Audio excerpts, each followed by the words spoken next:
сәлеметсіздер ме, құрметті оқушылар? Бүгінгі жаратылыстану сабағын бастаймыз. Бүгінгі біздің тақырыбымыз неліктен біз денелерді көре аламыз.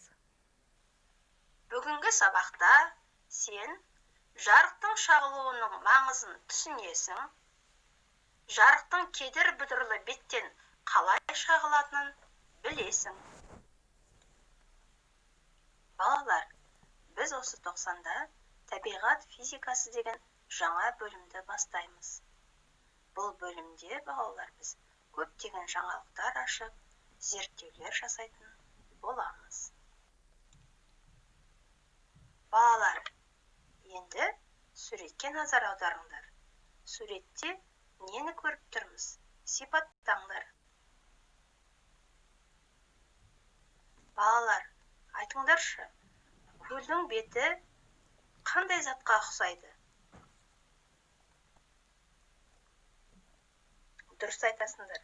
Көлдің беті, балалар, айнаға ұқсайды. Ол өзіне айна сияқты заттардың бейнесін көрсетеді. Балалар, табиғатта бұл құбылысты қалай атайды? Дұрыс айтасыңдар, балалар. Бұл құбылысты шағылу деп атайды. Көлдің бетінен біз аспанды, бұлттардың, ағаштардың бейнелерін шағылуын көре алады екенбіз. Балалар, келесі суретке назар аударайық. Құмның беті қандай? Құмның беті көлдің беті сияқты өзіне түскен денелердің бейнелерін шағылыстыра алады ма? Ол бізге қайтадан көрінеді ме? Дұрыс айтасыңдар, балалар. Құмның беті көлдің беті сияқты айнада емес. Сондықтан да біз құмның бетінен өзіміздің бейнемізді және басқа да заттардың бейнелерін көре алмайды екенбіз. Себебі құмның беті кедір бұдыр екен, балалар. Жарайсыңдар, балалар. Сендер берілген тапсырмаларды дұрыс жауап беріңдер. Енді келесі суретке назар аударыңдар. Суретте айна, кітап, көзілдірік, домбыра, ноутбук, планшет, ұялы телефон және орамалдар берілген. Тапсырма былай. Берілген заттарды екі топқа бөлу керек. Бірінші топтағы заттар айна тәрізді заттарды шағылыстыра алатын, екінші топтағы заттар беті кедір бұдыр болу керек.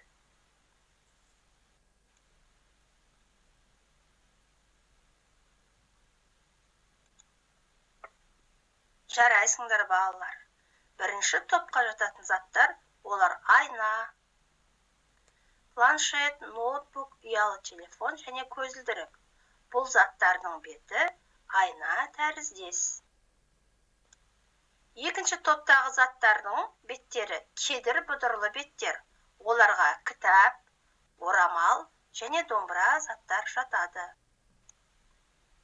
Балалар, айтыңдаршы, мына суретте берілген заттар жарықты шағылыстыра алады ма? Балалар, бұл заттар жарықты шағылыстыра алады ма? Оны білу үшін зерттеу жүргізіп көрейік. Қолдарыңа кітапты алып, бетін ашып, алақандарыңмен сипап көріңдер. Дұрыс айтасыңдар. Ол кедір бұдырлы екен. Балалар, біз кітаптың бетіне қарап, өз бейнемізді көре аламыз ба? Жоқ, әрине, кітаптың бетіне біздің бейнеміз түспейді. Ал бірақ, кітаптың бетінен біз не көріп тұрмыз? Балалар, жарықтың түрлі беттерге шағылуы былай болады екен. Айна тәрізді беттен шағылу, жарық түзу шашырайды. Ал кедір бұдырлы беттен жарық шағылғанда жан жаққа шашырайды екен. Сондықтан да біз кедір бұдырлы беттен өз бейнемізді көре алмайтын себебіміз сондықтан. Балалар, бірақ та кедір бұдырлы беттен біз суреттер мен әріптерді осы жан жаққа шашыраған жарықтардың әсерінен көре алады. Жарайсыңдар балалар, сендерге берілген тапсырмалардың бәрін дұрыс орындадыңдар. Балалар, адамдар денелерді жарықтардың шағылуының әсерінен көреді екен. Ол заттар айна тәрізді беттерге шағылу арқылы және де кедір бұдырлы беттерге шағылу арқылы біздің көзімізге көрінеді екен.